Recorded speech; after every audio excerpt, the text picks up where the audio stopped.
જય ભીમ નમો બુજાય સાથીઓ, હું વિક્રમ બોજ જૂનાગઢ જિલ્લાના માંગરોળ તાલુકાના દિવાસા ગામે છું.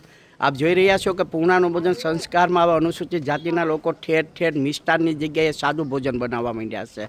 અહીંયા પણ આ દિવાસા મુકામે તમે જોઈ રહ્યા છો દાળ ભાત શાક રોટલી, હજી તારા આંગળીયા પૂછીને જે કોઈ આવે રે આવકારો મીઠો આપજે, કાગેને પાણી પાજે ને સાથે બેસી જમજે, એને જાપારે સુધી તું મેળવા જાજે રે આવકારો મીઠો આપજે.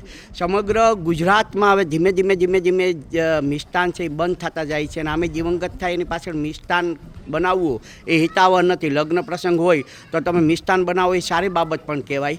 લગભગ તાલુકામાં અને ગામડાઓમાં દિવંગત થાય એની પાછળ મિષ્ટાન બનાવતા નથી. અનુસૂચિત જાતિ સમાજના લોકો આ ખૂબ જ ઉત્તમ રીતે સમજે છે, જાણે છે, એટલે એમને ખૂબ ખૂબ સાધુવાદ આપણે અર્પિત કરીએ છીએ. અને હજુ પણ કોઈ પણ જગ્યાએ હજુ દિવંગત થાય એની પાછળ મિષ્ટાન બનાવતા હોય એને આપણે ઉત્તમ સંદેશ પણ આપીએ કે દિવંગત થાય એની પાછળ આપણે મિષ્ટાન બંધ રાખીએ, સાદું ભોજન રાખીએ, જેથી કરીએ અને લોકો આવે છે દૂર દૂરથી સવારના 8 વાગ્યાના અહીં આવી ગયા હોય છે તો એ જમીને પણ જાય. એટલે સાદું જમાડવું એ પણ આંગળેથી કોઈ વ્યક્તિ ભૂખ્યું ન જવું જોઈએ, એ જમાડવું પણ મહત્ત્વની વસ્તુ છે. સબકા મંગલ હો, સબકા કલ્યાણ હો, આવી રીતે જ સમાજો છે એ આગળ વધતા જશે.